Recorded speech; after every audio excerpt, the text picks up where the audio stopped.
After over 4.5 decades, China's reform is still at full throttle. It once economic backwater has risen to the world's second biggest economy, with vibrant market activities, towering industrial prowess, and growing global influence. Reform almost becomes a synonym for this awe-inspiring feat known as China's success story. This story began with the reform-themed third plenary session of the ruling Communist Party of China's top leadership in 1978 that inaugurated this massive campaign to revamp the country's economy. And now, another such landmark meeting is in the offing, and the world is keenly waiting for clues about where China will steer its reform in the next stage. However, there have been doubts about whether China's reform is still going on. Economic reform and opening is off the table for the foreseeable future. We see China's economy was slowing, in part attributable to a lack of further reform and market opening. China's reform still forges on, of course, but the misconception that it does not is rooted in the myth that China's reform has been a linear process of embracing the Western template of marketization, and that it happened overnight in 1978, with everything just falling into the right place afterwards. Well, I think we have to understand that the Chinese development model, of course, is very, very different from what we see in the West. It has focused on liberating its people in various stages of development, and then eventually consolidating these by extending common prosperity in a way that was able to realize the accomplishment of the Xiaokang Way. The reform first took place in the rural areas, granting farmers a certain degree of autonomy to manage their lands. The fresh air was later breathed into the cities, where the private sector was cracked open for the first time in a once centrally planned economy.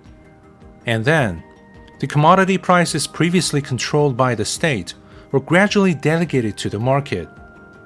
Finally, the idea of the socialist market economy was officially enshrined and was subsequently perfected through its practical application. It appears that each third plenary session since 1978 helped guide China's reform through the choppy waters of its respective period. It manifests that China's reform is a never-ending process, because the dividends delivered by the reform tend to wear off over time, and the need for sustained growth requires new rounds of changes. This was particularly the case when Xi Jinping just became China's top leader 12 years ago. An array of long-simmering issues began to emerge: the growing structural imbalance of the economy, the predatory exhaustion of natural resources and environment, and the yawning gap between the rich and the poor. A period of double-digit growth made some gloss over the fact that the original development model was no longer sustainable. Right before Xi Jinping's ascent to the top leadership, the Chinese population's dependency ratio started to rise for the first time after decades of continuous decline. This means the labor cost would go up, the economic growth would plummet, and the comparative advantage China had enjoyed in the global system would fade away, if China's reform did not go on. Addressing this dire situation, Xi Jinping held a watershed third plenary session in 2013 that fired the starting pistol of comprehensively deepening the reform. He has invoked the ancient Chinese idiom of discarding the outdated in favor of the new to call for action, believing that reform and opening up is always ongoing and will never end. The rebranded reform was set to reshape the country across the board. The reform over the past decade is different from that of any previous period. By the time it started, there was little room for parental improvement that used to please everyone. The new reform dividends had to come from painful yet decisive measures of winning the economy off the addictions to the old growth paradigms. 中国改革已经进入攻坚期和深水期，这是因为当前改革需要解决的问题格外艰巨，都是难啃的硬骨头。 The reform in the new era started with a further embrace of the market on an unprecedented scale. The reform roadmap published in 2013 dictates that the market should play a decisive role in resource allocation. in comparison with its basic role in previous official expressions. The country established a negative list for market access that invigorates an open, law-based business environment. Between 2016 and 2022, the number of the items on the list was cut by 2/3. The private sector flourished as a result, and the number of private firms quadrupled over the past decade. 按照社会主义初级阶段的这个理解，我们借鉴了很多市场调节，包括这个要素资源配置的这样一些方式。但是呢，这些方式的借鉴，并不是说中国要全盘西化。我们这个高质量发展，实际上一个重要的任务，就是要进一步的解决我们这个收入分配的这个差距，城乡之间的差距、工农之间的差距、地区之间的差距等等。In the rural areas where China reaped its first batch of reform benefits 4 decades ago, an unprecedented level of focus was placed during the comprehensively deepening reform. It led to a historic breakthrough as nearly 100 million rural population was lifted out of absolute poverty.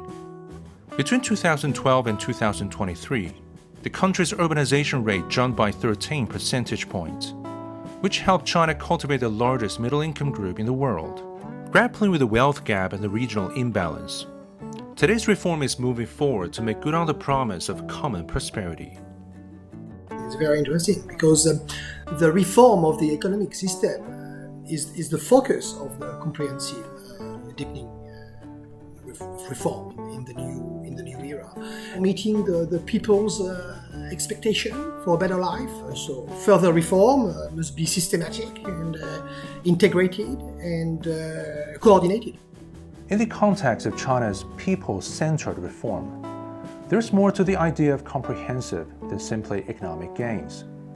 To meet the people's aspirations to live a better life, a war on pollution and ecological degradation became integral to the reform policies. Over the past decade, China has nurtured an area of planted forest over 3 times the size of the UK. The density of particulate matter in major Chinese cities has been more than halved, and the energy consumption per unit of GDP has decreased by over a quarter. Amid the campaign to improve the ecological environment, the country's supply-side structural reform has helped streamline the heavily polluting industries.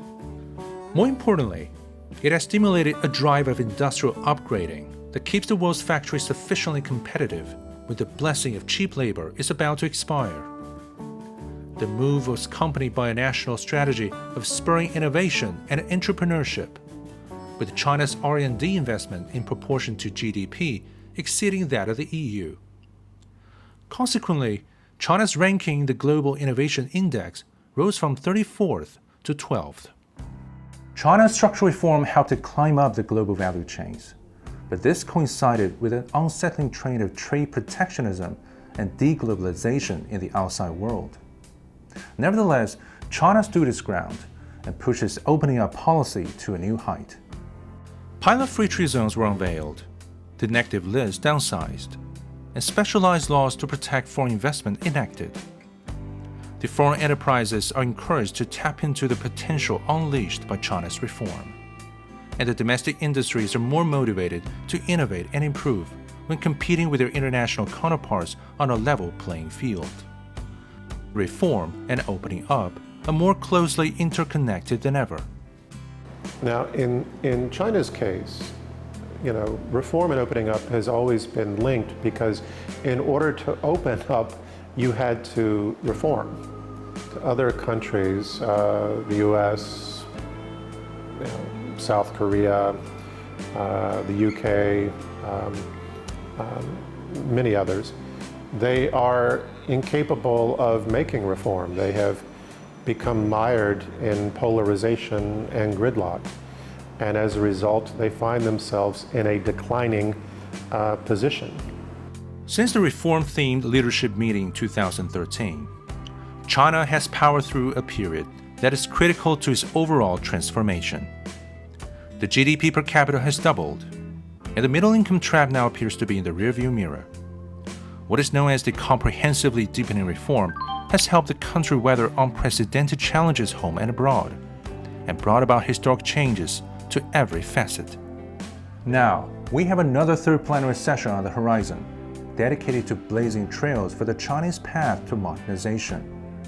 And just like what happened at the crucial meeting over a decade ago, as the nation and the world yearn for a new way of changes, the country's leadership once again rises to the occasion. And for the good of the country itself, as well as the rest of the world, China's reform has to go on.